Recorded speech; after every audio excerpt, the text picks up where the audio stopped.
Bonjour mesdames et messieurs, bienvenue pour un 38e épisode du Case Unix Sales Podcast. Je suis votre hôte Morgan Merado.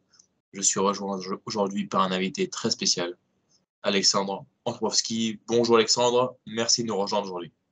Merci à toi de m'inviter pour la 38e fois sur ce podcast, c'est un grand honneur. Je suis ravi de pouvoir attribuer mon humble contribution à la réalisation de ce podcast. Et pour les 37 premières participations, ça a relativement plu au public. C'est pour ça que j'ai pris la décision si particulière de te réinviter une 38e fois aujourd'hui pour parler de squat. Alors sur les 2 derniers épisodes du podcast, on était dans notre lancée de notre nouvelle série qui traite à chaque fois d'un mouvement particulier de l'entraînement. Aujourd'hui, on s'attaque au squat. Vous saurez tout dessus. Alors, on va parler de la technique, de la programmation, de comment l'utiliser pour l'hypertrophie, de comment le placer dans sa semaine d'entraînement si on a d'autres objectifs plus importants que notre squat, notamment pour les athlètes qui ont plutôt des objectifs de skill. On va parler aussi de l'équipement, donc la ceinture et genouillère, et toutes ces belles choses. Alors, qu'est-ce qu'un squat, Alexandre? Qu'est-ce qu'un squat? La définition la plus stricte. À la limite, je pourrais peut-être te laisser avec cette définition en termes de définition, tu fais ça mieux que moi, je trouve, pour expliquer un peu les composantes du mouvement. Et puis j'ai fait le dips, donc vu qu'on pourrait dire que le squat c'est un dips du bas du corps. Bordel. Alors, vas-y, je te laisse étoffer cette description. C'est la petite blagounette, hein, parce que pour ceux qui ne savent pas, on dit parfois que le dips est le squat du haut du corps. Alors, squat en anglais, to squat, ça veut dire s'accroupir, en fait. Bon, ça nous avance pas grand-chose de savoir ça, mais c'était pour le vocabulaire. Alors, un squat, c'est un mouvement, comme ils aiment bien le dire en haltérophilie, c'est un mouvement de triple extension. Donc, c'est un mouvement full body, pourrait-on dire, mais principalement du bas du corps quand même. Pourquoi parle-t-on de triple extension? C'est parce que lors de la phase concentrique du mouvement, donc lorsque vous poussez pendant votre squat, lorsque vous montez votre répétition, eh bien, 3 articulations vont réaliser une extension. Premièrement, la cheville va réaliser une extension. Les genoux également, on va réaliser une extension de genoux à l'aide de nos quadriceps. Et troisièmement, on va également réaliser une extension des hanches, principalement avec nos grands fessiers, secondairement avec nos adducteurs et très très peu avec nos ischio-jambiers. J'avais fait une vidéo d'ailleurs à ce sujet qui s'appelait Non, le squat ne travaille pas les ischio-jambiers. Et ce qui est marrant, c'est que récemment, la vidéo refonctionne bien parce que apparemment l'algorithme met cette vidéo dans les fils d'actualité des gens, enfin dans les propositions, et il y a plein de gens qui commentent. Des gens pas encore à cette légende, allez voir la vidéo. Des gens pas très malins qui mettent oui, moi le squat, ça me fait pumper de malade les ischios. J'ai vu le squat hier et je peux te dire que là j'ai des courbatures aux ischios. Tu dis n'importe quoi. Il y a un gars qui m'a dit ah bah c'est là qu'on voit la différence entre les théoriciens de l'entraînement et ceux qui sont vraiment sur le terrain. Excusez-moi les gars, j'ai un squat que à 185 kg. J'ai 2 fois le squat moyen des personnes qui ont commenté sous ma vidéo. Bref, je suis désolé d'avoir un cerveau plus gros que le vôtre en matière de biomécanique. Bref, on y reviendra, mais le squat ne travaille pas avant les ischios. Donc le squat. Si vous y croyez encore, allez voir la vidéo. Si vous croyez encore à cette légende. On le mettra en description parce que et vous vous régalerez si vous êtes un minimum malin en lisant les commentaires parce que c'est un délire. Quelqu'un qui me dit en faisant du fitness, j'ai musclé mes ischio-jambiers avec des squats sans poids. La personne me disait que les squats poids de corps, ça fait les ischios et les squats avec une barre, ça ne les fait plus. Bref. Il est en bordel. Donc le squat, on y revient. C'est un mouvement principalement du bas du corps, mais qu'on peut considérer comme full body aussi, particulièrement lorsqu'il est lesté, parce que à mesure qu'on rajoute de la charge, ça devient en fait de plus en plus un exercice de dos secondairement, parce qu'il faut énormément de rigidité et de stabilité dans votre colonne vertébrale pour être en mesure de ne pas s'affaisser sous les quelques centaines de kilos que vous placez sur votre dos. Alors, donc ça, c'était pour mécaniquement ce qui se passe au squat le plus simplement possible. C'est une triple extension de cheville, genou, hanche. Ça va un petit peu plus loin que ça, parce que c'est pas un mouvement sur un plan en 2D, pourrait-on dire. D'autant plus si vous utilisez un placement des pieds assez large, ce qu'on va également avoir dans l'équation, une adduction de hanche. Donc, plus vous prendrez large au niveau du placement des pieds, plus votre squat sollicitera vos adducteurs. On y reviendra plus tard dans le podcast. Et grosso modo, au niveau myologie, donc au niveau activation musculaire du squat, c'est un mouvement qui sollicite principalement les quadriceps, donc les 4 vastes des quadriceps, peut-être un petit peu moins le droit fémoral que les 3 autres vastes, donc vaste interne, intermédiaire, externe. Ça sollicite aussi les grands fessiers, particulièrement sur l'amplitude basse, donc sur des squats as to grass, et on a des études sur ça au niveau hypertrophie. Des squats complets développent bien mieux les fesses que les squats partiels, donc les squats à parallèle, pourrait-on dire. Alors que pour les quadris, c'est assez similaire entre les deux. Et ensuite, on aura quand même une stimulation des érecteurs du rachis, donc si vous voulez des lombaires, principalement en isométrique, même si la colonne vertébrale n'est pas tout à fait fixe au squat, il y a un léger mouvement. Et c'est un mouvement qui ne sollicite pas trop les ischios, vous irez voir ma vidéo sur le sujet.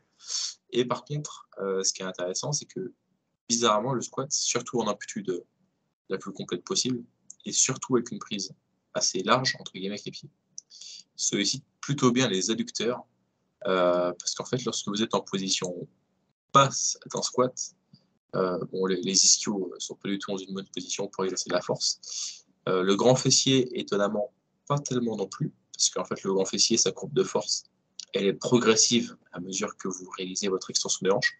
C'est-à-dire que la particularité du grand fessier, c'est qu'il devient de plus en plus fort et s'active de mieux en mieux à mesure que vous arrivez sur la fin de votre extension des hanches, c'est-à-dire par exemple sur un hip thrust, à la fin de la répétition, là, quand vous allez serrer les fesses au maximum en position haute.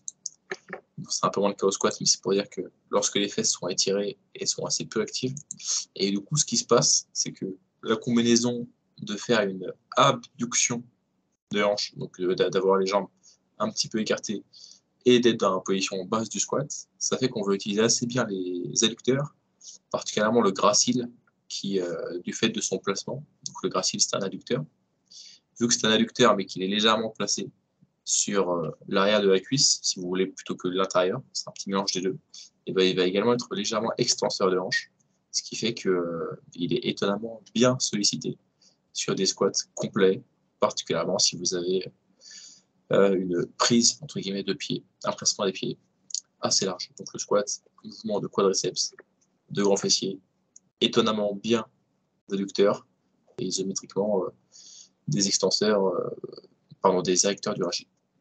Donc lombaire. Bah, c'est une belle définition, hein. Pour compléter ça, on pourrait dire aussi que c'est un mouvement de poussée du bas du corps, mouvement de poussée principal que la plupart des pratiquants réalisent en général, sauf ceux qui se cherchent l'excuse ou qui ou parfois pas forcément l'excuse, hein, mais pour certaines raisons ne l'utilisent pas de cette manière.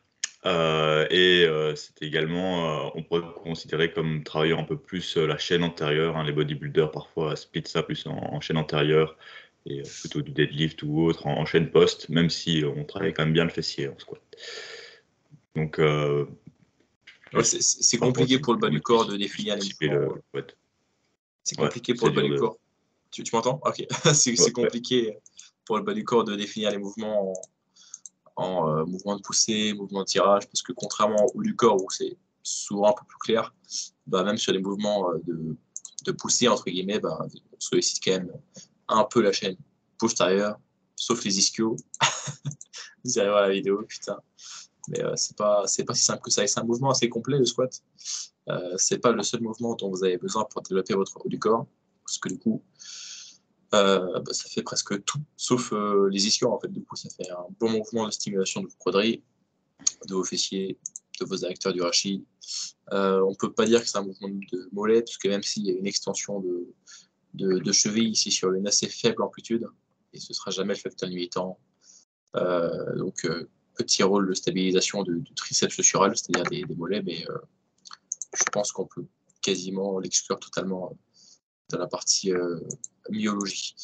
Je voulais dire autre chose. Ah oui, au niveau normes de compétition, si le squat est utilisé en powerlifting ou en streetlifting, la norme, entre guillemets, pour l'amplitude, c'est d'avoir le creux des hanches qui descend en dessous de la hauteur des genoux en position basse du squat. Donc on pourrait également utiliser l'appellation, dire ça, casser la parallèle, donc en fait avoir ce creux des hanches qui fait en sorte que en étant plus bas que les genoux, vous descendez plus bas que le moment où vos cuisses sont à la parallèle. Bref. Après, pour l'hypertrophie, en fait, du coup, ça nous fait dériver sur la partie technique maintenant qu'on a défini. Pour l'hypertrophie. Ouais, pour l'hypertrophie, tu as déjà décrit à peu près les muscles, donc tu peux y aller clairement. Pour l'hypertrophie, vu que vous n'avez pas de normes de compétition, en fait, il n'y a personne pour juger vos reps lorsque vous faites du squat.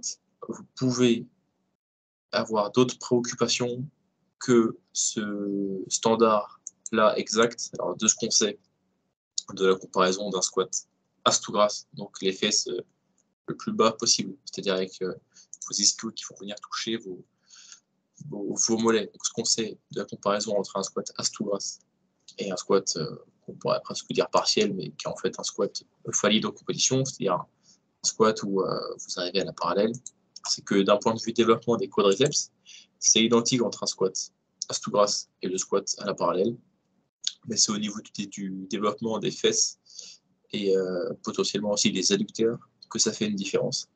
Parce qu'en fait, sur les derniers degrés, les genoux vont pas beaucoup plus se fléchir, vont pas beaucoup plus se compresser, se comprimer.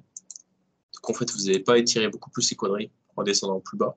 Mais par contre, ça va être le mouvement va plus se faire au niveau de la flexion de hanche. Du coup, vous allez pouvoir étirer davantage vos grands fessiers et aussi un petit peu vos adducteurs selon la position. Ce qui fait que si vous êtes uniquement intéressé par le développement des quadriceps au squat, c'est OK d'avoir un squat juste à la parallèle. Donc ça, c'est une particularité intéressante parce que, grosso modo, sur la majorité des mouvements de musculation, plus d'amplitude, sans pour autant que ça devienne dangereux, plus d'amplitude sera toujours bénéfique pour tous les groupes musculaires. Globalement, c'est la recommandation générale. Là, ce qui est intéressant au squat, c'est que d'un point de vue strictement développement des quadris, c'est identique entre un squat à la parallèle et un squat en amplitude complète. Alors, Alexandre, je te laisse la parole. Est-ce que tu peux nous parler des différences théoriques, du moins biomécaniques et d'activation qu'on pourrait avoir entre un squat barre haute et un squat barre basse, même si c'est pas si simple que ça, mais sur le papier, c'est à quoi qu'on s'attend lorsqu'on compare un squat barre haute barre basse. Ouais, souvent on s'attend directement, on pense qu'on va recruter les muscles de manière un peu plus différente. On pense qu'il y a un peu plus de flexion de hanches avec le squat barre basse, et donc on va recruter beaucoup plus les lombaires, qu'on va devoir solliciter beaucoup plus la colonne vertébrale, qu'on va devoir solliciter un peu plus le haut du corps, plus le dos, sachant que la barre vient se placer plus vite, que le quadri va être moins engagé. Et on a souvent tendance à penser que ce sera un squat. Souvent, ça va accentuer un peu le mouvement good morning du squat. Et parfois, justement, les personnes pensaient qu'on recruterait un peu plus les ischios sur un squat barre basse. Mais de nouveau, même sur le barre basse, ils sont très peu sollicités. Et à l'inverse, un squat barre haute, on pense à trompe bien vertical et donc une plus grosse activation des quadris. Mais si maintenant c'est un peu plus nuancé que ça, si on regarde beaucoup de FG et tout, en fait, sachant que en général, en barre basse, beaucoup de personnes vont avoir une charge plus importante. Du coup, ça va compenser un peu le travail du quadri. Donc, vu qu'il y aura plus de charge, le quadri pourrait être tout autant sollicité. À l'inverse, en barre haute, vu que la barre sera plus haute, il y aura un plus grand bras de levier et donc on pourrait recruter. Et donc les lombaires auraient beaucoup plus de travail à fournir pour pouvoir garder le tronc vertical ou réaliser l'extension de hanche lors de la montée.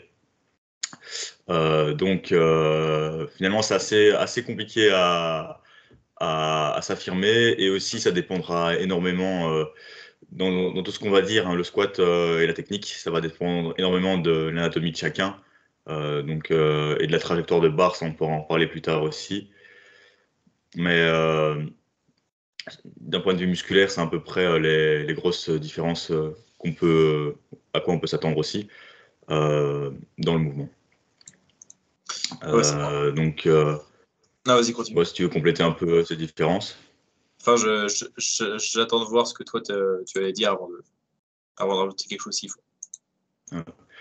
Et peut-être pour aussi définir un peu le placement d'une barre haute et d'une barre basse, bah, en barre haute, elle sera située à peu près au-dessus du trapèze, en dessous de la dernière cervicale.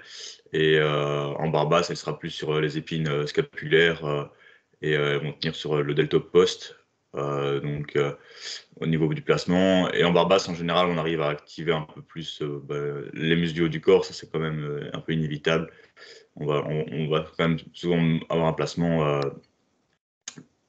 on va dire, plus engagé des muscles du haut du corps, quoi. Parfois, il y a plus de stress sur le poignet aussi. Donc, voilà, parfois, il y a une prise qui va changer. Et ouais. Je sais pas si tu as envie de compléter un Non, peu les différences là. c'est comment dire, la position de la barre au squat, c'est un de ces cas de figure dans la sélection d'exercices où, sur le papier, on s'attend à une différence. C'est-à-dire que même anecdotiquement, quand on réalise nous-mêmes un squat barre haute ou barre basse, on le sent différemment, même si c'est très similaire quand même, hein, c'est très proche. Théoriquement, on pourrait avancer des arguments comme quoi biomécaniquement c'est différent, que le squat barre basse est plus axé chaîne postérieure, que le squat barre haute est plutôt un mouvement de quadriceps, poitrine un peu plus droite, et il y a une très légère différence lorsqu'on fait des études biomécaniques et des capteurs sur la variation des angles articulaires au niveau des genoux, des hanches et les colonnes vertébrales sur un squat barre haute ou barre basse. Ça peut se répercuter sur des petites différences EMG, donc niveau d'activation musculaire, mais d'un point de vue hypertrophie, les deux sont vraiment proches. Même, je pourrais même dire identiques, en fait, comme a dit Alexandre, en fin de compte, en fait, parce que du fait que ce soit un mouvement polyarticulaire, en fait, il n'y a aucun moyen que vous réalisiez un squat en utilisant que vos quadriceps, ou que vos fessiers, ou en utilisant pas du tout vos adducteurs du rachis, en fait. Donc, ma recommandation, c'est plutôt d'utiliser la variante de squat sur laquelle vous êtes le plus confortable possible, sans vous préoccuper particulièrement de ah là, je cherche plutôt à développer mes fesses, du coup je fais du barre basse. Ah là, je cherche plutôt à développer mes quadrilles, du coup je fais du barre haute. Et par contre, pour la force, quasiment tout le monde est plus fort en barre basse qu'en barre haute, parce que du fait que la barre soit plus basse sur le dos, en fait, bah, elle est plus proche des hanches. Et du coup, il y a un moment de force légèrement inférieur. Du coup, souvent, les gens sont 5 à 10% plus forts en barre basse qu'en barre haute. Encore, ça peut varier parce que selon votre morphologie, vous allez peut-être être particulièrement à l'aise en barre haute. Et du coup, peut-être que votre squat barre haute et barre basse sera identique, mais la majorité des gens sont légèrement plus forts en barre basse qu'en barre haute. Et du coup, ça, c'est une considération à prendre en compte. Si vous êtes un powerlifter ou streetlifter, mais d'un point de vue hypertrophie, les deux se valent franchement. Et je peux même rajouter une petite parenthèse à propos des chaussures d'haltérophilie. Les chaussures d'haltérophilie, moi, même si moi, je voulais parler de l'équipement un peu plus tard, les chaussures d'haltérophilie, ça va surélever votre talon, ce qui va vous permettre artificiellement de mimiquer le fait d'avoir une meilleure flexion de cheville, c'est-à-dire que vous allez pouvoir amener votre genou un peu plus vers l'avant.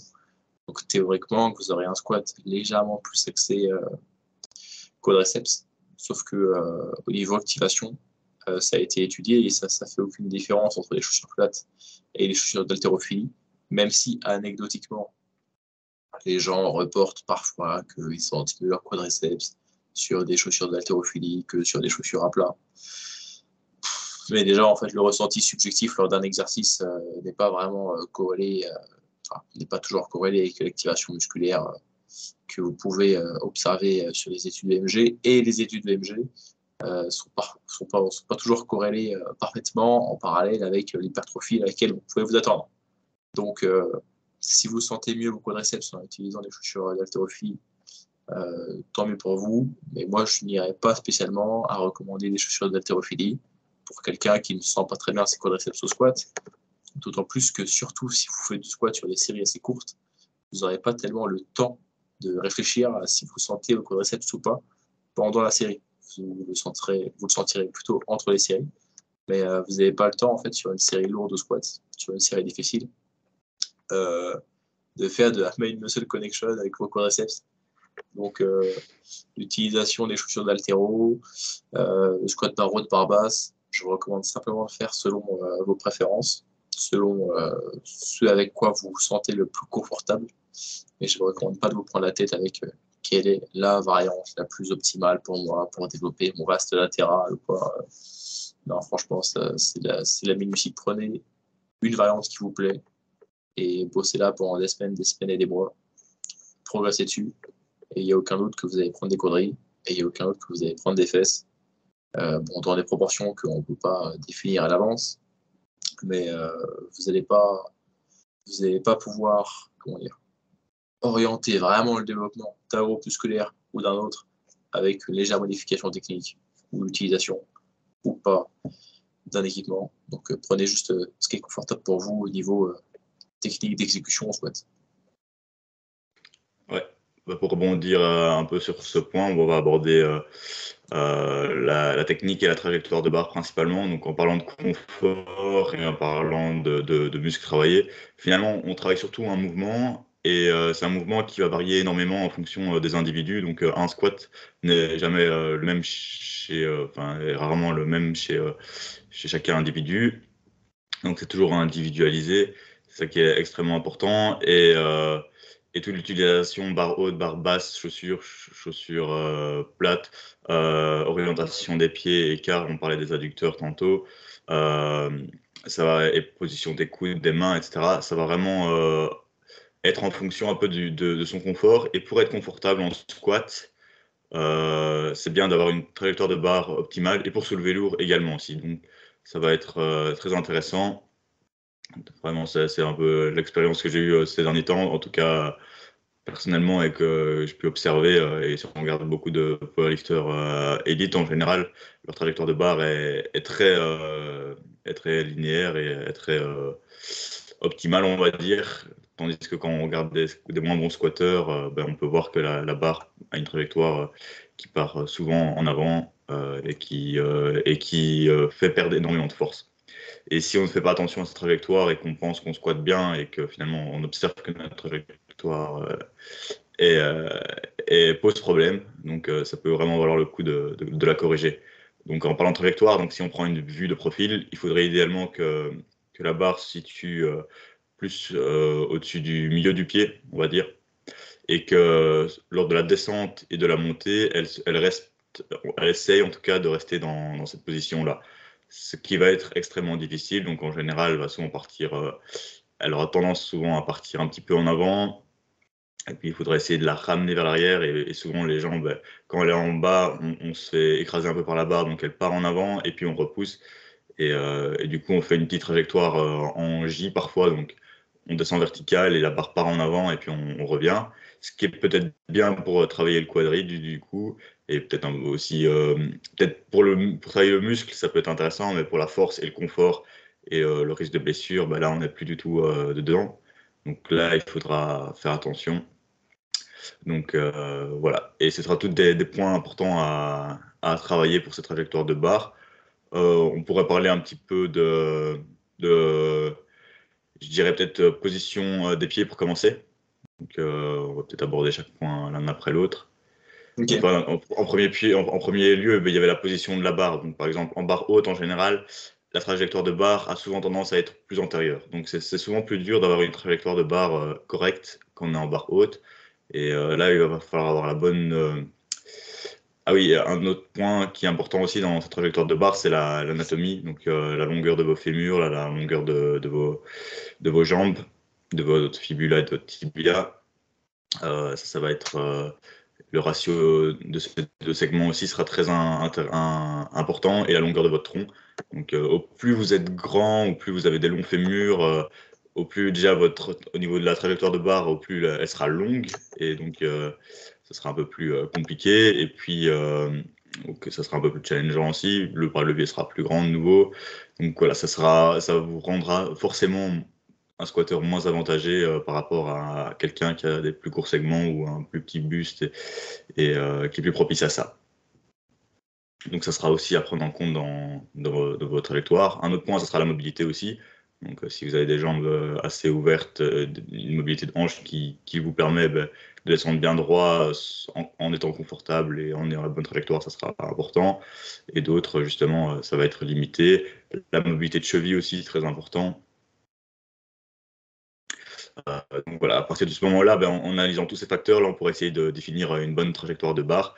Et ça passera sans doute, ça passera par la position de la barre, par l'orientation de vos pieds, plus serrés, plus larges. Ça dépendra aussi de vos forces. Si vous avez des très bons quadris et que vous arrivez à les garder assez serrés, mais en ayant une bonne trajectoire, c'est bien. Mais si vous avez des bons quadris et que votre barre part bien fort en avant, c'est moins bien. Donc là, ça sera assez intéressant d'écarter plus, parfois d'orienter un peu plus les pieds vers l'extérieur. Il ne faut pas rester non plus dans l'optique du squat parfait. On a pu voir aussi par le passé dans des Become Supple Leopard ou des livres comme ça, ou même certains gens connus dans le squat qui essayaient d'avoir des pieds bien parallèles, des genoux qui partent vers l'extérieur, un tronc extrêmement vertical. Et certains considèrent un squat un peu good morning comme n'étant pas un squat. Donc ça, je voulais aussi le dire dans les critères. Donc il y en a certains qui considèrent que peut-être une inclinaison du tronc supérieure à 30 degrés vers l'avant serait considérée comme non, pas squat. Mais en compétition, on s'en fout, hein, tant que la hanche passe la parallèle. Donc ça, c'est des choses... voilà, c'est un peu à vous de définir votre squat, hein, tant qu'il est rep en compète en général, on peut dire que c'est bon. Et puis, on ne juge pas non plus la trajectoire de barre en compète, hein, mais d'expérience, ça peut être très intéressant de la corriger. Donc, en parlant d'orientation des genoux et des pieds, pardon. Donc, largeur des pieds, si vous êtes assez fort en adducteur aussi, ça dépendra des gens. Parfois, vous allez sentir que vos adducteurs sont beaucoup plus faibles en étant trop écartés. Et même si vous avez une meilleure trajectoire, si vos adducteurs sont plus faibles, ça ne vaut pas le coup. Ensuite, il y aura aussi la position des genoux. De manière générale, sur la descente, il faut complètement éviter de les avoir vers l'intérieur. Ça, je pense que c'est un peu universel. Sur la montée, avoir vers l'intérieur, c'est pas si dramatique que ça. Chez certaines personnes, parfois, ça leur permet justement d'aller de garder une bonne technique pour eux, et c'est pas si dangereux que ça. Maintenant, si on veut un beau squat, en général, on essaie quand même souvent de pousser les genoux vers l'extérieur, et ce qui permet parfois aussi d'avoir un meilleur placement de son buste. Donc, je sais pas si tu as envie de revenir un peu sur des points ici dans la technique, pour la trajectoire de barre. Alors, quelque chose que je voulais dire, c'est que on entend souvent parler de l'impact de la taille sur le look qu'aura votre squat, en fait. Et je pense qu'il y a quelque chose qu'on doit expliquer par rapport à ça. Alors, pourquoi les grands ont souvent un squat un peu plus dominante de hanche que les petits? Pourquoi, comment dire? Ok, voilà. Si je vous montre des vidéos de des gens qui font 1m90 qui squattent, et que par je ne sais pas quel artifice de montage vidéo, on ne sait pas qu'il fait 1m90, et que je vous montre également plein de vidéos de gens qui font 1m65 qui squattent, et que par je ne sais quel artifice de montage vidéo, on ne sait pas qu'ils font 1m65, il y aurait quand même moyen de définir quel est le groupe de grands, quel est le groupe de petits, parce que il y a quelque chose, en fait, chez les humains en général, plus vous êtes grand, plus votre fémur représente un pourcentage important de la longueur de votre corps. Je me répète, plus vous êtes grand, en moyenne, environ, plus votre fémur représente un pourcentage élevé de la longueur de votre corps. Parce que vous allez me dire, si vous n'êtes pas très fut-fut, oui, c'est normal que le fémur de quelqu'un de 2,20 m soit plus long que le fémur de quelqu'un d'1,60 m. Oui, mais on ne parle pas que juste en longueur absolue, on parle aussi, et c'est ça qui importe, on parle en matière de proportion, en matière de pourcentage de votre taille, en fait. Exponentiellement, comment dire, à mesure que, si on devait sélectionner les caractéristiques d'un être humain, comme si c'était un personnage de jeu vidéo, à mesure que vous ajoutez des centimètres sur une personne, et ben, un nombre de plus en plus important de centimètres vont dans ces fémurs. Alors que, en proportion, d'autres os sont un petit peu plus comparables d'un individu à un autre. Mais la longueur de votre fémur prend relativement plus de centimètres à mesure que vous êtes une personne grande par rapport à une personne petite. Ce qui fait qu'en matière de proportion, de morphologie, d'anatomie, les grands ont des fémurs plus grands en pourcentage de leur taille que des petits. Et ce que ça fait d'avoir un long fémur, ça fait que pour un placement donné, donc toute autre chose étant égale, pour un placement donné de votre genou par rapport à votre cheville, vos hanches vont être plus loin derrière vous si vous avez des longs fémurs que si vous aviez des petits fémurs. Et étant donné que, par définition, pour maintenir votre équilibre, vous devez avoir votre barre au-dessus de votre surface d'appui, donc de vos pieds, eh bien, plus vous êtes grand, plus vos hanches, voilà, plus vous êtes grand, plus vos fémurs sont longs, donc plus vos hanches sont loin derrière vous, et du coup, avec la barre sur les épaules, plus vous allez devoir, vous également, vous pencher vers l'avant pour maintenir une barre au-dessus du milieu du pied, et du coup, plus vous vous penchez vers l'avant, plus il va y avoir un moment de force important, c'est-à-dire une distance horizontale importante entre la barre et vos hanches, qui seront l'axe de rotation là, pour l'extension des hanches. Et du coup, plus vous aurez un squat, théoriquement, axé chaîne postérieure. Je refais le déroulé de la pensée. Plus vous êtes grand, plus au niveau proportion, vous aurez tendance à avoir des longs fémurs. Plus vous avez des longs fémurs, plus, toute chose extérieure étant égale, vous aurez les hanches poussées loin derrière vous. Plus vous avez les hanches loin derrière vous, plus il va falloir se pencher en avant pour maintenir une barre au-dessus du centre de votre pied. Plus vous êtes penché en avant, plus il y a de la distance horizontale entre la barre et l'axe de rotation de l'extension des hanches que sont vos hanches, plus vous aurez un squat à dominante chaîne postérieure. Voilà, j'espère que c'était clair, et s'il faut réécouter ça 5, 6 ou 12 fois, j'espère avoir expliqué correctement. Ouais, ça a bien complété, en tout cas pour l'inclinaison du tronc et par rapport aux différences entre chacun. Donc, voilà, je vais revenir un peu à cette trajectoire de barre et les différents segments. Donc, il y avait les genoux lors de la montée. Au niveau des hanches, ça va aussi être un peu l'ouverture que vous allez avoir, qui va dépendre aussi un peu de votre mobilité. Au niveau de la colonne vertébrale, ce sera un peu l'inclinaison de votre tronc vers l'avant. Au niveau de la prise de barre, ça va être très important aussi. De manière générale, pour mettre une bonne tension dans le dos, on va essayer d'avoir les coudes vers l'intérieur. Et pour avoir les coudes vers l'intérieur, on va souvent privilégier une prise plus large. Maintenant, quand on prend une prise plus large, parfois on arrive à moins activer les muscles et à moins activer le haut du corps. Et si vous n'arrivez pas à activer efficacement vos rétracteurs de l'omoplate, donc souvent on va essayer d'avoir les omoplates bien serrées, parfois une prise un peu plus serrée sera un peu mieux. Et si vous arrivez à garder vos coudes serrés avec une prise serrée, ça peut être très intéressant aussi. Donc ça dépendra aussi de beaucoup de personnes. Et au niveau du grip, parfois il y en a certains qui prendront même un overhand de grip. Donc ça demandera aussi un peu plus une meilleure trajectoire de barre en général. Souvent si on n'a pas un grip qui vient tirer la barre vers l'arrière, on part un peu vers l'avant. Donc ça sera aussi à prendre en compte. Un autre truc que je voulais rajouter avec la colonne vertébrale, c'est le bracing. Donc c'est mettre une grosse tension au niveau du milieu du corps. Donc ça, c'est extrêmement important pour garder la tension. Donc souvent, les squats ratés ou les personnes moins bonnes en squat ont plus de mal à garder cette tension dans le bas du corps. Ça va dépendre aussi de la taille de vos obliques et aussi la largeur de votre sangle abdominale. Hein. Il y a certaines personnes, on voit souvent des bons squatteurs ont des grands obliques, ont une taille très large, et les moins bons squatteurs ont une taille plus fine. Hein. Donc, après, ça se travaille aussi en faisant le squat. Donc, et puis il y a la technique, hein, le brassing par exemple, c'est de faire un Valsalva. Certains gardent la tension presque tout le long, certains expirent par petits coups lors de la montée, certains expirent d'un coup, ça c'est encore assez technique aussi.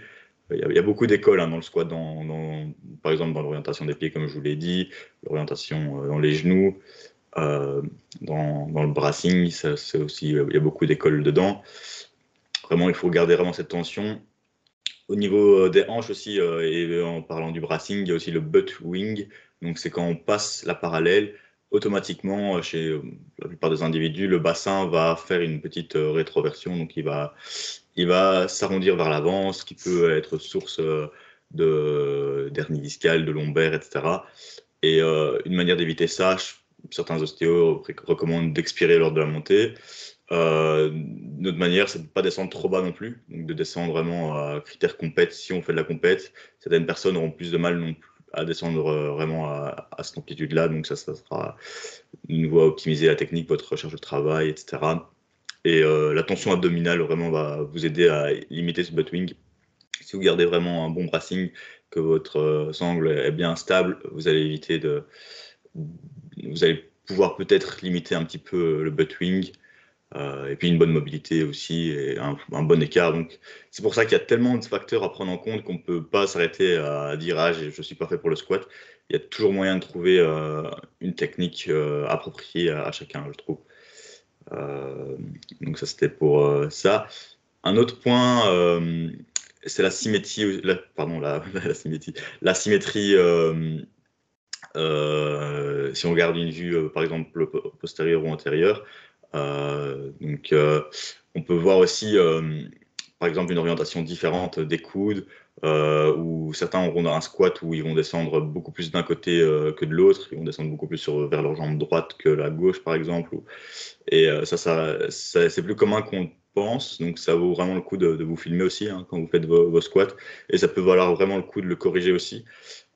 Et pour corriger ça, bah, ça va passer vraiment par votre placement. Parfois, on ne se rend pas compte, mais on a un pied qui est en avant de l'autre, ou on a la barre qui n'est pas symétrique, vous la portez plus à droite ou à gauche.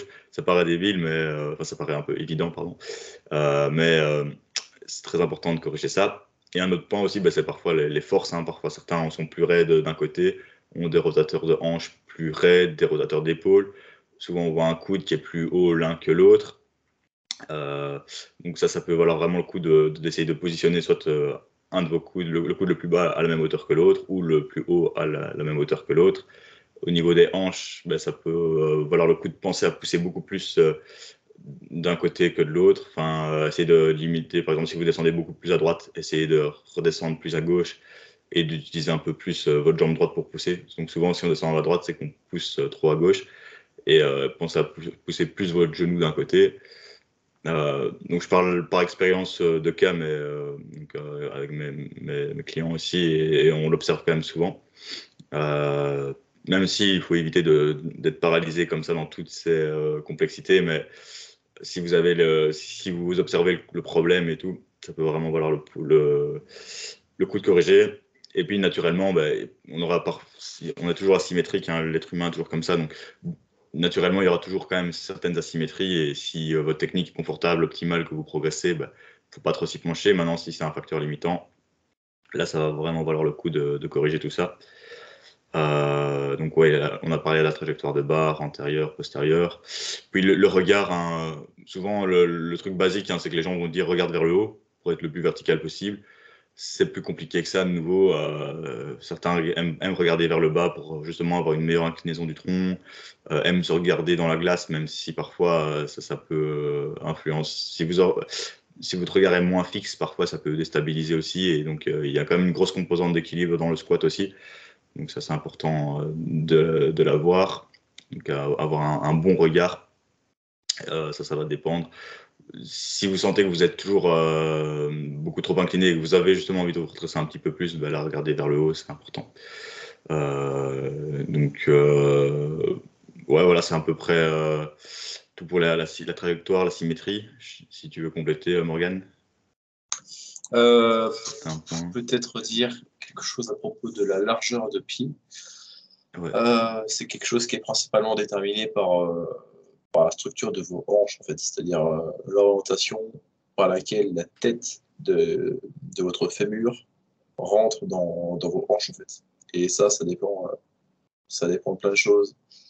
Les hommes ont souvent un squat un peu plus large niveau placement des pieds que celui des femmes. Et c'est en raison d'une légère différence anatomique entre les sexes d'orientation de comment le fémur se coapte avec les hanches. Vous n'allez pas faire un IRM pour voir précisément comment sont vos os pour déterminer au centimètre près quel est votre meilleur placement. Et, tu vas à l'hôpital. Bonjour, j'ai besoin d'un IRM, j'ai besoin de squatter lourd, aidez-moi s'il vous plaît. Je veux des images radio très importantes pour passer d'un squat à 60 kg à 70. Donc la recommandation, c'est juste d'essayer sur plusieurs semaines d'entraînement plein de placements variés parce qu'il y a même des chances que vous squattiez depuis un moment avec un placement que vous pensiez être le meilleur pour vous, mais qui ne l'est pas. Ou alors, c'est aussi possible que cela change avec le temps en fonction de comment vous développez votre mobilité. Et je vous dis ça alors que moi, je ne change pas mon placement des pieds et je bénéficierais peut-être. Moi, personnellement, j'ai un squat assez serré parce qu'au niveau mobilité, il n'y a pas de souci. Mais certainement que pour la performance, je bénéficierais d'avoir un squat un poil plus large. Bon, après, ma performance exacte, je m'en branle, hein, sinon je squatterais avec des genouillères, une ceinture, des bandes de poignets ou je ne sais quoi, mais ça vaut la peine si vous voulez vraiment optimiser vos performances, de passer plusieurs séances à tester différents placements de pied, donc à la fois plus ou moins écartés, plus ou moins larges, et aussi avec une pointe de pied plus ou moins tournée vers l'extérieur, ou alors plus ou moins parallèle, un pied par rapport à l'autre. Donc prenez le temps de faire vos recherches à ce niveau-là. Si vous voulez performer au mieux, et ensuite pour l'hypertrophie, je pense que vous ne vous tromperez pas si vous prenez simplement la variante qui est le plus confortable pour vous. Ouais, pour l'hypertrophie, il n'y a pas trop de risques. Pour la force, ouais, ça peut être important. Moi, c'est un truc que je fais souvent avec mes clients, hein. Parfois, je leur dis, OK, tu vas me filmer 2 squats à pieds nus, 2 squats en chaussures d'haltéro, pieds parallèles, pieds orientés vers l'extérieur, largeur épaule, largeur plus large, etc. Et après, ce qui est dur aussi à dire, c'est le ressenti de la personne. Et puis, c'est aussi l'évolution sur la durée. Parce que c'est vrai que dans un premier temps, si vous prenez plus large, vous allez sentir que vous êtes faible au niveau des adducteurs, que c'est lent, même si votre trajectoire est mieux. Mais peut-être que si vous gardez cette variante-là pendant quelques temps, là, ça peut payer. Donc voilà, c'est un point important à prendre en compte. Ok, Bah, je pense qu'on ouais. peut passer à la suite. Donc niveau programmation, comment programmer du squat? Vous parlez des équipements, là, tu parlais des équipements Ah oui, juste avant. équipement Ouais. rapidement. Alors équipement, qu'est-ce qu'on peut utiliser pour le squat? Des chaussures d'haltéro, j'en ai déjà parlé, si ça peut vous aider à être plus confortable, tant mieux. Après, je pense pas que ça apporte le moindre bénéfice pour la performance, d'autant plus que ça aura peut-être même tendance à vous faire pousser beaucoup trop avec la pointe de pied, et du coup à ne pas vous sentir le plus ancré possible, chose qu'on cherche à faire en cherchant à répartir le poids sur le pied entier pour ajouter de la stabilité. Donc, je pense pas qu'on puisse recommander les chaussures d'haltéro pour la performance. Pour le confort, si vous aimez, allez-y, tant mieux. Mais sinon, ça fait pas une grande différence. La ceinture, par contre, ça peut améliorer vos performances. En fait, il y a 2 raisons pour lesquelles on pourrait utiliser la ceinture. La première, c'est que ça peut améliorer votre gainage intra-abdominal, en fait. Comment dire, via 2 leviers, déjà, parce que ça ajoute de la rigidité globale, si la ceinture est correctement serrée, à votre tronc.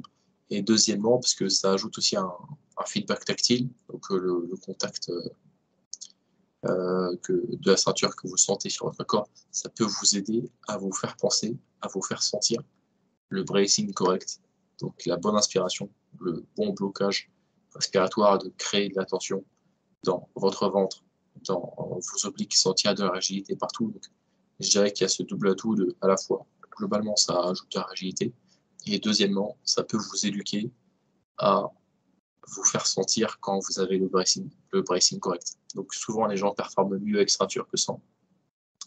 Moi, personnellement, je lift sans ceinture parce que il y a un deuxième argument, c'est que on est plus fort. Après, est-ce que potentiellement ça réduit le risque de blessure? Pas spécialement, parce qu'en fait, du fait qu'on soit un peu plus fort, bah, ça annule un petit peu l'effet de la potentielle protection que ça apporte. Du coup, en fait, même si il advenait que ça ait un léger effet protecteur de prévention des blessures, étant donné que vous pouvez lift pareil à peu près 5-10% plus avec la ceinture selon les individus, je pense que c'est pas vraiment un net bénéfice.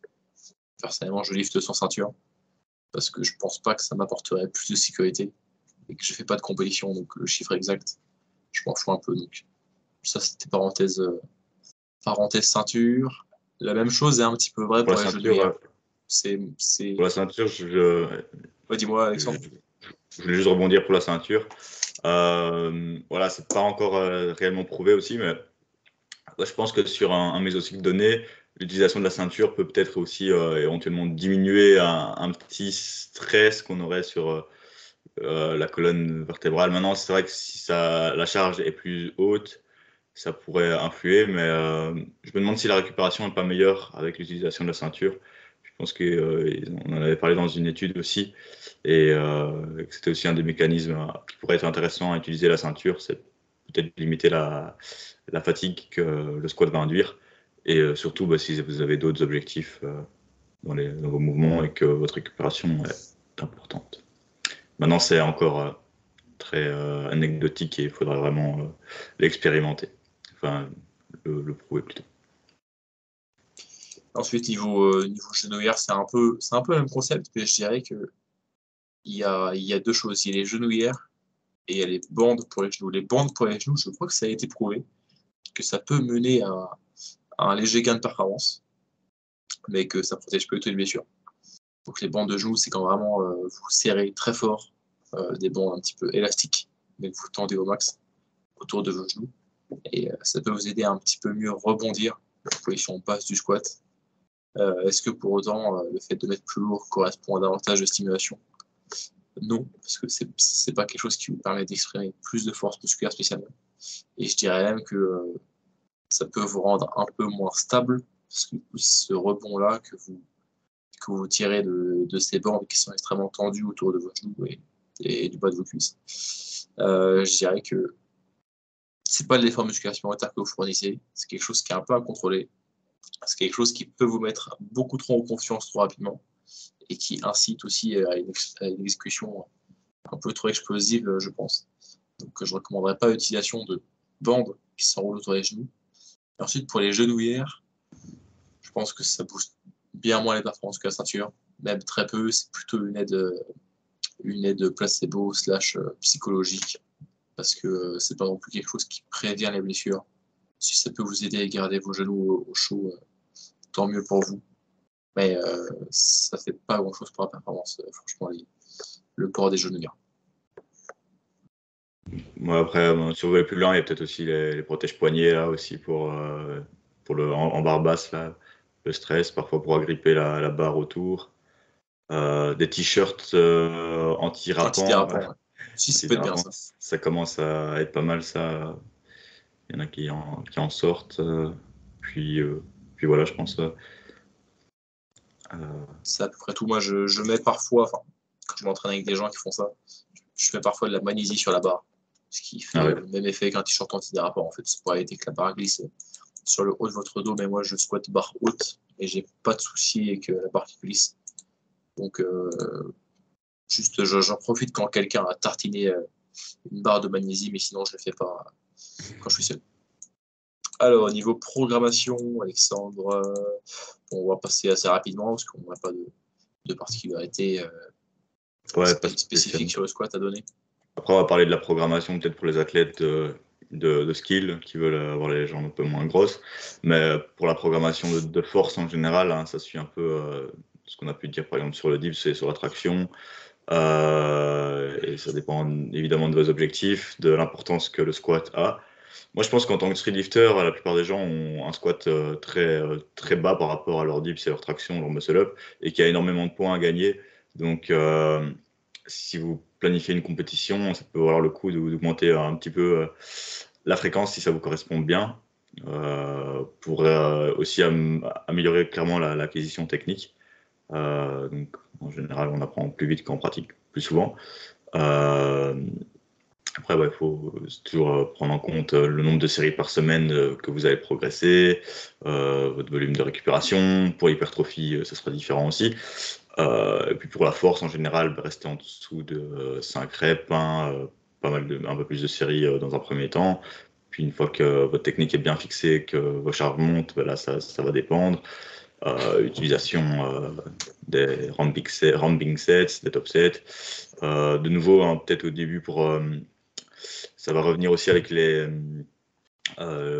athlètes de skill aussi. Et pour vraiment optimiser votre technique, n'hésitez pas à utiliser des pauses, du tempo, tester différentes trajectoires, différentes positions pour être sûr d'être dans le bon. Et voilà, c'est tant que vous progressez, quoi. C'est que quand ça progresse pas qu'il y a un problème et qu'on peut adapter. Voilà, prendre en compte la fatigue que ça induit aussi dans le haut du corps, pour combiner ça avec vos autres lifts. Si vous avez fait plein de tractions la veille et que vous faites du squat le lendemain, parfois c'est un peu compliqué. Donc ça, c'est aussi un truc très important parce qu'en général, en calisthénie ou en streetlifting, on se bute le dos. Hein. Vous avez fait une grosse séance front lever, traction lestée. Si vous squattez le lendemain en barre basse, vous allez peut-être le sentir un peu plus. Maintenant, ça sera des considérations à prendre en compte. Pour les athlètes de skill, je déborde là-dessus et puis on reparlera de programmation générale. Pour les athlètes de skill, ce qui va être le plus important possible pour performer, c'est d'avoir un peu des jambes le moins hypertrophiées possible, on va dire. Maintenant, il faut quand même avoir un minimum d'hypertrophie dans les jambes, dans le membre inférieur pour soulever lourd. Mais à ce moment-là, on passera davantage de temps à optimiser la technique, vraiment à se concentrer sur la technique, à utiliser des techniques d'intensification pour avoir moins de stress, à utiliser des techniques d'entraînement, pardon, pas d'intensification, pour progresser en induisant le stimulus minimal qui va vous faire progresser. Donc en termes d'hypertrophie, donc pas spécialement beaucoup de séries, trouver la dose minimale. Et au niveau de la technique, ce que vous pouvez utiliser, c'est beaucoup de tempo de nouveau, avec des barres, des charges un peu plus faibles. Éventuellement utiliser de l'équipement. Utiliser pas beaucoup d'exercices d'assistance. Et pour les athlètes de force, par contre, là, ça sera, pour ceux qui ont moins d'objectifs de skill et qui veulent juste soulever les lourds, en streetlifting, il n'y aura pas tellement d'impact à avoir des jambes trop grosses, ça c'est moins grave, on va dire. Donc là, vous pouvez quand même y aller, vous faire plaisir là-dessus. N'hésitez pas à utiliser beaucoup d'exercices d'assistance pour, par exemple, travailler plus votre chaîne postérieure pour pouvoir avoir une meilleure inclinaison du tronc ou la corriger. Parfois, varier vos lifts. Faire du front squat pour l'hypertrophie par exemple. De nouveau, le front squat, il y a une fatigue du trapèze qui va être à prendre en compte, ou du membre supérieur aussi, il n'y a pas que le trapèze non plus. Et puis la trajectoire de barre. Donc il y a un moment où il faudra utiliser des variantes pour l'hypertrophie, ça pourrait être important.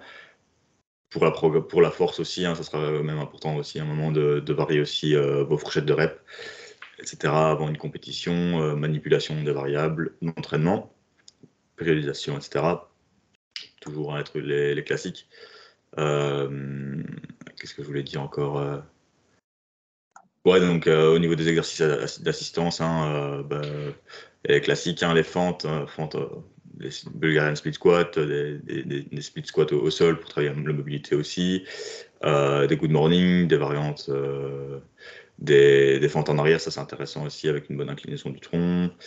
Ouais, bon, ça, on voit pas même des exercices de machine, des extensions, leg curl. Parfois, ça peut être intéressant d'isoler aussi, même les ischios, même s'ils travaillent pas spécialement dans le squat, je pense qu'ils ont quand même un rôle d'équilibre. Hein. Si vous avez trop de quadris et tout, vous allez peut-être aussi avoir un squat qui part fort en avant et donc avoir plus de fessiers et d'ischio, parfois de rectifier éventuellement cette trajectoire de barre. Donc juste incorporer du Romanian deadlift ou du deadlift ou d'hypertrophie un peu plus, ou des leg curls, ça peut être aussi intéressant à garder dans sa progra, en sachant que pour les athlètes de skill, de nouveau, il faudra éviter de trop fatiguer avec du soulevé de terre aussi. Donc parfois utiliser des straps ou du soulevé de terre à une jambe ou plus de machines de nouveau. Donc ça sera des autres choses à prendre en compte aussi. Au niveau, comment dire, si le squat est une priorité pour vous, ça peut être tentant enfin, comment dire, ça peut être bien d'en faire à une assez haute fréquence. C'est-à-dire, sur un cycle de spécialisation de squat, du squat 3 fois par semaine, peut-être même 4 si toutes les séances sont pas maximales, ce serait faisable, mais le risque. Le small up n'est pas nécessaire. Que j'ai pu observer, c'est que les gens se mettent à squatter, ils font des gains, ils se mettent à squatter plus, ils continuent de faire des gains, ils se mettent à squatter encore plus, ils font encore des gains. Et en fait, ce qu'il faut comprendre, c'est que pour les gains de force, vous n'avez pas besoin de beaucoup de volume. Vous avez besoin d'une pratique de qualité à des charges assez lourdes, mais vous n'avez pas besoin de faire beaucoup de quantité, beaucoup de volume sur votre squat pour les gains de force. Après, sur la durée, étant donné qu'on va quand même chercher à construire de la masse musculaire pour nourrir nos gains de force au fil du temps, on va devoir faire du volume de travail sur les prime movers du squat, donc les quadrilles, les fesses, les acteurs du rachis, etc. Mais vous n'êtes vraiment pas obligé de faire votre volume sur du squat. Donc ce que je recommanderais si vous faites un cycle de spécialisation de squat, c'est de ne pas faire que du squat comme mouvement de bas du corps, même si c'est tentant. C'est quelque chose que j'ai fait par le passé. Mais vous avez besoin juste de quelques singles, quelques triplés, quelques 5, 6, 7 par-ci par-là. Et après, le reste de votre volume, n'hésitez pas à le faire sur des fentes, sur de la presse, sur du leg extension, sur du hack squat, si vous avez une machine à hack squat dans votre salle. Parce que si vous faites uniquement du squat, si vous faites 3 à 4 fois par semaine, 6 à 8 séries de squat, c'est-à-dire des singles, puis des triplés, puis des back-off, allant jusqu'à du 10 reps, et ben vous allez créer beaucoup trop de fatigue en peu de temps, parce que vous allez stresser les mêmes articulations de la même façon tous les 2 jours, et vous allez devoir deload très rapidement, voire vous allez vous blesser trop rapidement. Donc je vous recommande d'utiliser le squat avec un gros focus sur la spécificité, c'est-à-dire que vous devriez faire votre squat lourd avec la variante de compétition que vous utilisez en compétition le plus souvent possible. Comment dire, cherchez à maximiser votre spécificité à la fois sur la technique et sur la fourchette de rep pour obtenir des gains de force les plus pertinents pour l'effort auquel vous devez être meilleur, mais ensuite le reste de votre volume qui va servir à vos gains de squat indirectement via l'hypertrophie. Je vous recommande de le faire beaucoup sur d'autres machines qui seront moins fatigantes, moins traumatisantes et qui vous blesseront moins sur la durée que si vous faisiez tout votre volume d'entraînement du bas du corps sur du squat. Donc, c'est-à-dire que sur une semaine d'entraînement, si vous squattez 3 fois semaine, ce sera peut-être chaque séance 3 à 4 séries de squats. Et après, une séance où vous aurez de la presse, une séance où vous aurez des feintes bulgares, une séance où vous aurez après du leg extension. Je vous recommanderais plutôt ce type d'approche, plutôt que de faire 3 fois par semaine, 6 à 8 séries de squats. Si ça fait sens. Totalement d'accord. Surtout si vous avez un mauvais squat, là, ça pourrait être aussi intéressant. Enfin, si vous avez un mauvais squat, le squat ne va pas forcément vous faire prendre beaucoup de muscles et donc potentiellement ralentir votre progression progresser un peu moins vite que si vous utilisez justement pas du squat avec un exercice qui vous correspondrait mieux et avec lequel vous allez pouvoir prendre plus de masse avec un meilleur stimulus fatigue ratio et donc ça pourrait être vachement intéressant. Donc je suis assez d'accord. Je pense qu'on a fait à peu près le tour. Niveau entraînement de force, niveau entraînement d'hypertrophie, vous pouvez aussi utiliser le squat. Après, pour des raisons pratiques, on ira presque jamais au-dessus de 8 reps ou de 10 reps au squat. surtout à mesure que vous devenez de plus en plus fort, parce que le facteur limitant va de plus en plus devenir cardiovasculaire, plus que purement musculaire. Donc le squat, ça peut être un bon exercice d'hypertrophie, si vous êtes déjà assez efficient techniquement en squat, parce que étant donné que c'est un mouvement polyarticulaire, ça va travailler beaucoup de groupes musculaires à la fois, ce qui va vous permettre d'économiser du temps, parce que pour avoir la même stimulation, il faudrait réaliser un peu de hip thrust, un peu de leg extension, un peu de back extension. Donc ça peut être un bon exercice dans un programme d'hypertrophie. Encore une fois, ça ne doit pas être votre seul exercice, même si c'est tentant et qu'on est beaucoup à aimer le squat. Mais ça peut être un bon exercice d'hypertrophie. Pensez juste à, de préférence, pas dépasser du 8-10 reps au niveau de l'intensité, au niveau de la fourchette de répétition.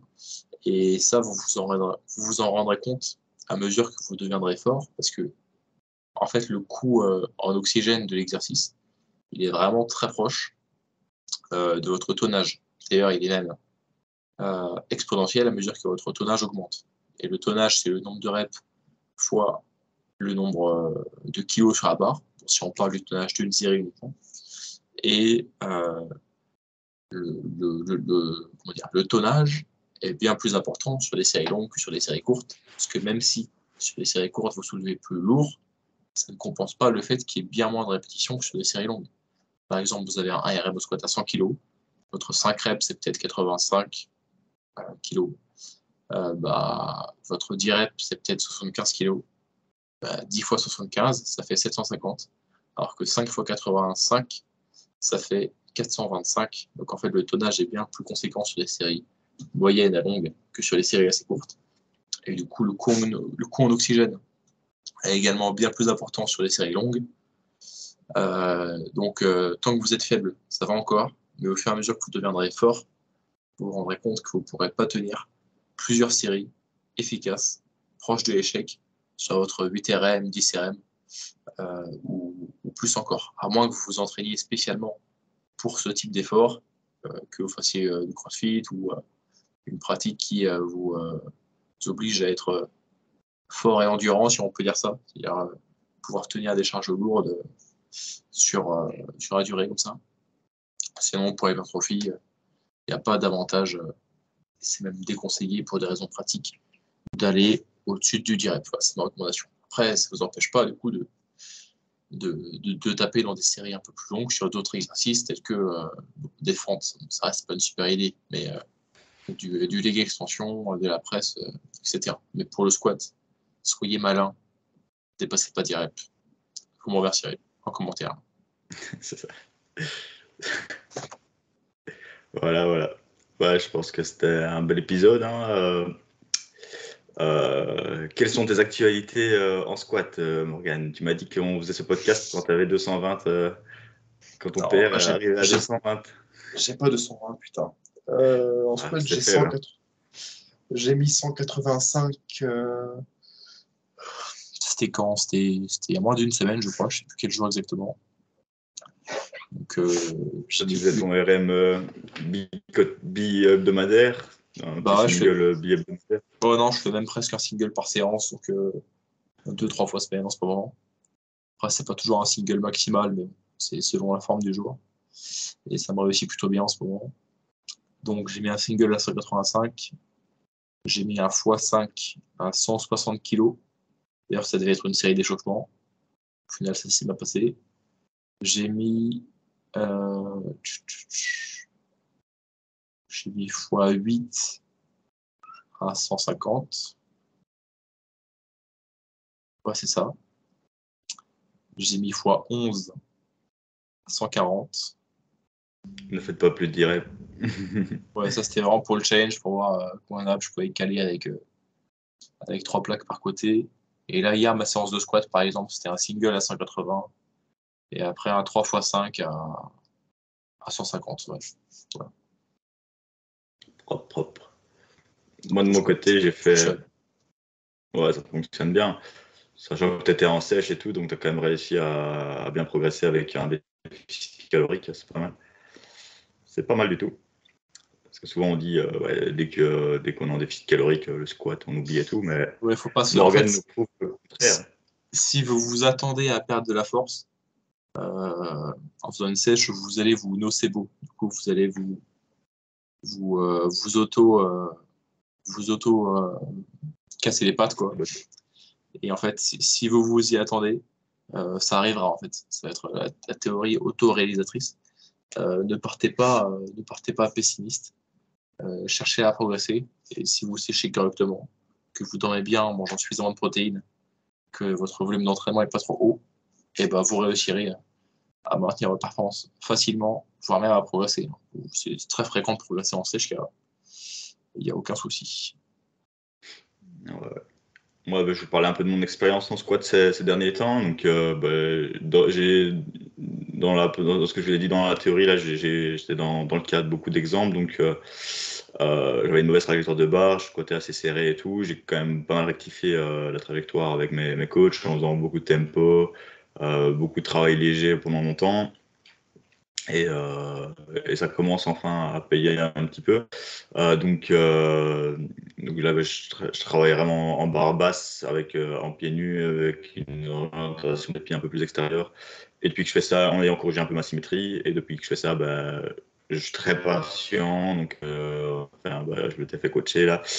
Et un beau travail technique. Et puis ici, je viens de faire un petit mésocycle et mes charges augmentent petit à petit. Donc en faisant, je fais encore un peu de tempo, je fais encore un peu de pause rep, je soulève pas encore très lourd. Donc, je soulevais pas plus que 130 dans mes séries de travail.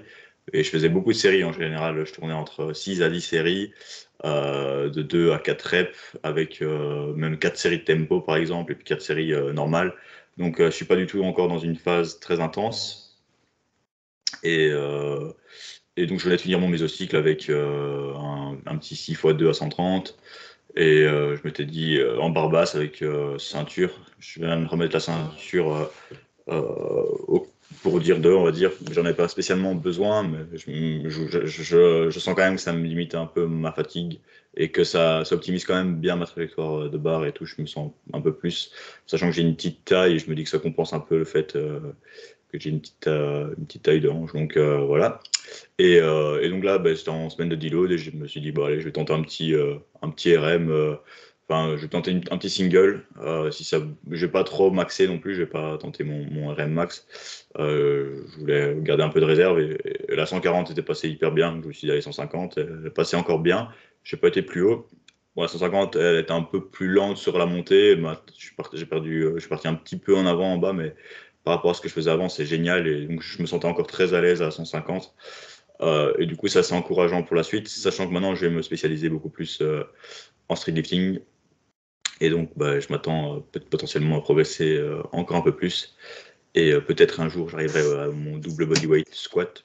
Donc, ce serait l'objectif, sur 60. Donc, je pense que c'est clairement jouable. Donc voilà mon actualité. Et, je vous tiendrai au courant de tout ça. Donc, pour parler, n'hésitez pas aussi dans la description, on va mettre le lien des ischios pour le squat. Ça peut être bien dans cette vidéo. Et moi, je vais mettre aussi la vidéo que j'avais mis sur le squat en street lifting. Hein, donc, j'avais fait une petite vidéo il y a quelques temps. Donc, vous allez avoir quelques conseils dont on a parlé dans cette vidéo illustrée, même si les connaissances et ce qu'on vous prône est en constante remise en question et évolution. Voilà tout pour ce podcast. On espère que ça vous a bien régalé. Il y a peut-être des choses qu'on a oublié de traiter parce que pendant 1h08 et 43, 44, 45 secondes, on ne peut pas tout traiter. Clac. Si vous avez d'autres questions, ça se passe en commentaire. On sera ravis de débattre avec vous. J'espère qu'on vous a appris 2 ou 3 choses, ou alors que vous avez apprécié nous écouter pendant cette heure et quelques de contenu. Et on vous dit à très bientôt pour un nouvel épisode plein de nouvelles connaissances. À bientôt l'équipage. À bientôt.